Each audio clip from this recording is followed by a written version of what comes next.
तो वो इस भवसागर से तर जाते हैं। कपिन विभीषण आवत देखा, जाना को रिपुदूत विशेषा। बानरों ने विभीषण को आते हुए देखा, विभीषण ने बानरों को नहीं देखा,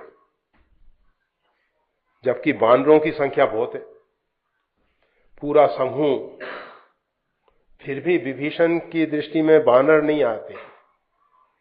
कपिन विभीषण आवत देखा, बानरों ने देखा कि विभीषण आ रहे हैं। दोनों कारण हो। एक कारण तो यह है कि विभीषण तो इतना ध्यान में मग्न है कि उनको बाहर का कुछ दिखाई नहीं दे रहा है। जब आप किसी विशेष विचारधारा में डूबे होते हो और वो भी अपने प्रेमास्पद के विचारों में डूबे होते हैं, तो फिर बाह्य जगत हमको नहीं दिखाई देता है। तो विभीषण जो हैं अपने प्रेमास्पद भगवान श्री राम के चरणों का ध्यान कर रहे हैं, उनके गुणों का ध्यान कर रहे हैं, इसलिए उनको बाह्य जगत नहीं दिखाई दे रहा है।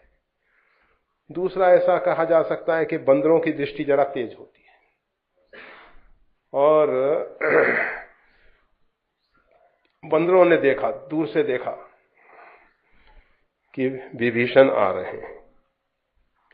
उनका जो वेशभूषा है, विभीषण की जो वेशभूषा है, विभीषण अपने को छिपाने की कोशिश नहीं की है। जैसा वहां लंका में रहते थे उसी प्रकार की वेशभूषा में भगवान श्री राम के पास आ रहे हैं। भगवान को कपट अच्छा नहीं लगता, मोहि कपट छल छिद्र न भाव। जिस समय हनुमान जी महाराज भगवान श्री राम से प्रथम बार मिले, तो हनुमान जी महाराज ने ब्राह्मण का वेश धारण कर लिया और भगवान से वार्तालाप करने लगे। तो भगवान एक अनभिज्ञ की तरह उनके साथ वार्तालाप करते हैं और जब हनुमान जी महाराज अपने स्वरूप में आ गए तो भगवान ने उनको उठा के हृदय से लगा लिया। तो हम भगवान के दरबार में जाएं तो उसमें अपने आप को छिपाने की जरूरत नहीं है। उस अंतर्यामी से जो सबके हृदय में विराजमान है, उससे हम अपने आप को छिपा भी नहीं सकते, परंतु हम जो चेष्टा करते हैं छिपाने की, उसका दुष्परिणाम आता है।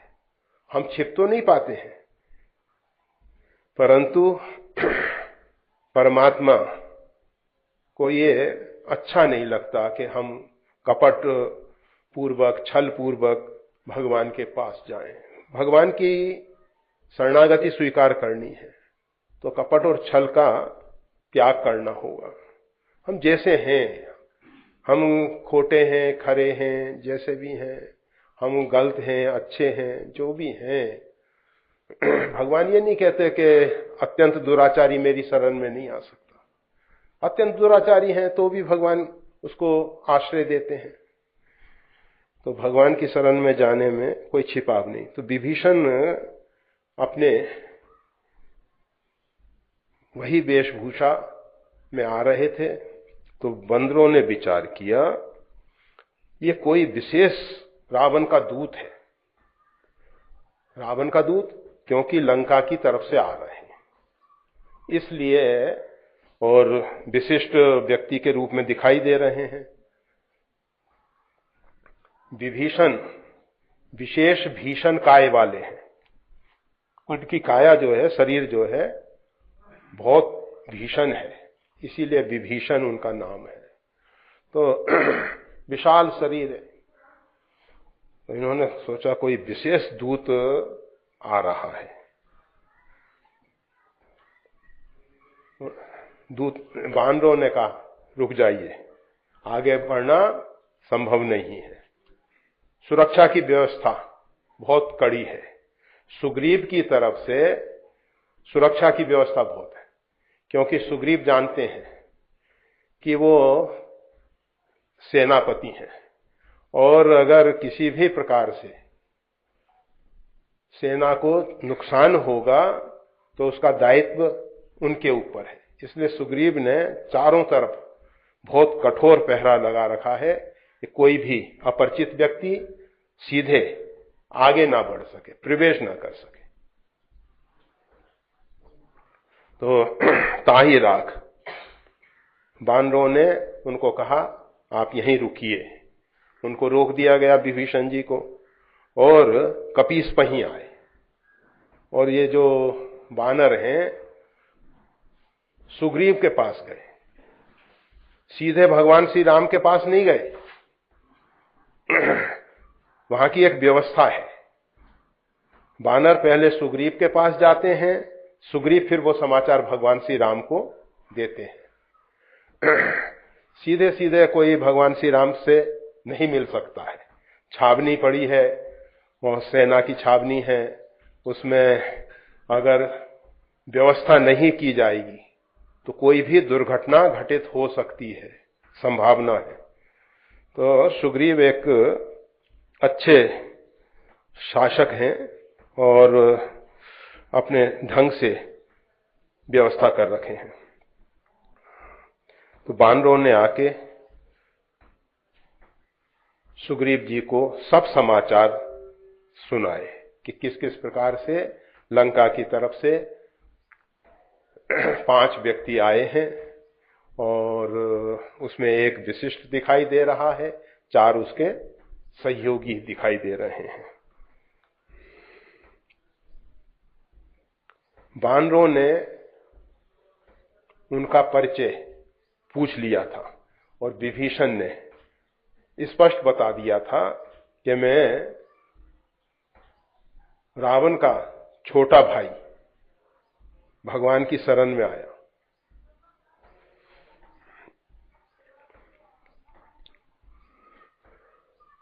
सुग्रीव जी के पास बानरों ने सब समाचार दिया। कह सुग्रीव सुनौ रघुराई, आबा मिलन दशानन भाई। तुरंत सुग्रीव जी जो हैं भगवान श्री राम के पास पहुंचे और निवेदन किया कि प्रभु, दशानन का भाई आपसे मिलने आया है। आबा मिलन दशानन भाई। कह प्रभु सखा बूझिए कहा, कहे कपि सुनौ नरनाहा। भगवान कहते हैं इसमें पूछने की क्या बात है, अगर वो आया है तो आने दो। गीतावली में, गीतावली रामायण, उसमें आता है कि भगवान श्री राम लक्ष्मण जी से वार्तालाप कर रहे हैं, और वार्तालाप में कह रहे हैं क्या विभीषण यहां आएगा, इस प्रकार का प्रश्न लक्ष्मण जी से कर रहे हैं।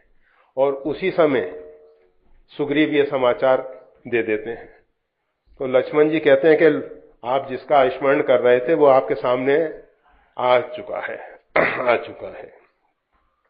तो कह सुग्रीव सुनो रघुराई, आवा मिलन दशानन भाई। कह प्रभु सखा बूझिए कहा। भगवान कहते हैं इसमें पूछने की क्या बात है, आने दो। दूसरा अर्थ, ये बूझिए शब्द जो है ना बिहार का है, बूझली। तो बिहार में बूझना मतलब समझना। समझ गए क्या? तो भगवान कहते हैं आप इस विषय में क्या समझते हैं, जो विभीषण अथवा रावण का भाई जो आया है, इस विषय में आप क्या समझते हैं?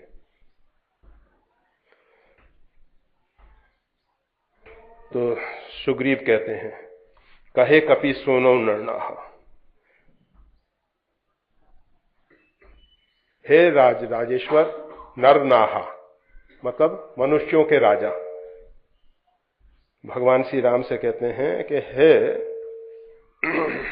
राजेश्वर, आप मेरी प्रार्थना को सुनिए। सुनहु अर्थात सुनिए। क्या प्रार्थना करते हैं? जान न जाए निशाचर माया, काम रूप के कारण आया। ये राक्षसों की माया नहीं जानी जाती है। पता नहीं किस कारण से ये जो इच्छा रूप धारण करने वाले राक्षस हैं, अभी तो मानव रूप में आया है, पता नहीं किसी दूसरे वेश में भी आ सकता है और कुछ भी कर सकता है। सुग्रीव बताना चाहते हैं कि आप उत्तर भारत में अर्थात अयोध्या में रहे हैं, आपको दक्षिण भारत की अभी स्थिति का नहीं मालूम है। दक्षिण भारत में ये राक्षसों का आतंक बहुत फैला हुआ है और हम सब बानर जो हैं हमेशा देखते रहते हैं कि राक्षस हम सबको किस किस प्रकार से उत्पीड़ित करते रहते हैं। हम राक्षसों के संपर्क में अनेकों बार आ चुके हैं और राक्षस अनेकों बार किष्किंधा तक आए हैं और इनका व्यवहार, बर्तन सब हमने देखा है। हम इनसे अच्छे ढंग से परिचित हैं, आप इनको नहीं जानते हैं। ये राक्षसों की ऐसी माया है, ऐसा छल है, ये ऐसे कपट करने वाले होते हैं, इनके विषय में कुछ भी कहना बड़ा कठिन है। और ये सब इच्छा रूप धारण कर लेते हैं। मान लीजिए अभी आप सबसे मिल जाएगा, बाद में वो किसी दूसरे रूप में यहां से जा सकता है। भगवान ने कहा कि ठीक है, क्या छल कपट करेगा? तो कहते हैं भेद हमार लेन सठावा, राखे बांध मोई असवावा। हो सकता है ये सठ जो है हमारा भेद लेने के लिए आया होगा, इसलिए मैं आपसे निवेदन करता हूं, प्रार्थना करता हूं कि इसको बांध के रख लिया जाए।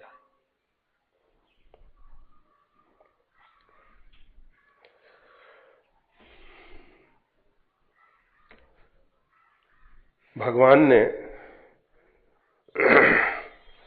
विचार किया, सुग्रीव जो कह रहे हैं भेद हमार लेन सठावा, ये मूर्ख जो है हमारा भेद लेने के लिए आया है। तो भेद ले भी जाएगा तो उससे दो ही परिणाम आएंगे। अगर कोई भगवान का भेद जान जाए तो भगवान का भक्त हो जाएगा, भगवान के अंतःकरण के विषय को जान जाए, भगवान के मानसिकता को समझ जाए, भगवान के स्वभाव को समझ जाए, भगवान की प्रकृति को समझ जाए, भगवान का भेद उसको मिल जाए तो सुनिश्चित है कि भगवान का भक्त हो जाएगा। और अगर थोड़ी देर के लिए हमारे जो जूथपति हैं उनका भेद इसको मालूम पड़ गया, अर्थात हनुमान जी इत्यादि जो वानर वीर हैं, जूथपति हैं, सेनापति हैं, उनका भेद, तो ये जाके रावण को बताएगा कि इस प्रकार के बलशाली वहां सेनापति हैं, जूथपति हैं और पदुम 18 जूथब बंदर 18 पदुम यूथपति हैं। तो रावण उससे भयभीत ही होगा, रावण को उससे कोई ऐसा नहीं लगेगा कि इस सेना को हम आसानी से जीत सकते हैं। पर भगवान ने ये सब बातें कुछ नहीं कही। भगवान ने सुग्रीव का समर्थन करते हुए कहा, सखा नीत तुम नीक विचारी, ममपन शरणागत भयारी। हे सखा, आप राजा हो और आप राजनीति अच्छे ढंग से जानते हो, इसलिए आपने सही विचार किया। क्या सही विचार किया? कि रिपु के दूत को, शत्रु के दूत को बांध के रखना चाहिए, उसको सीधे नहीं छोड़ देना चाहिए। ये आपने बहुत सही विचार किया है, बिल्कुल सही विचार किया है। परंतु मेरे साथ एक समस्या है। भगवान श्री राम कह रहे हैं कि मेरे साथ एक समस्या है, ममपन शरणागत भयहारी। अगर कोई मेरे शरण में आता है तो मैं उसके भय को दूर कर देता हूं। अभयम सर्वभूतेभ्यो ददामि एतत् वृत्तमम। समुद्र के किनारे भगवान श्री राम ने यह उद्घोष किया। असंख्य बानरों के बीच में भगवान ने ऐसा बताया कि मेरा ऐसा पन है, मेरी ऐसी प्रतिज्ञा है कि जो भी मेरे शरणापन होता है उसका मैं भय दूर कर देता हूं, उसको निर्भय कर देता हूं, उसको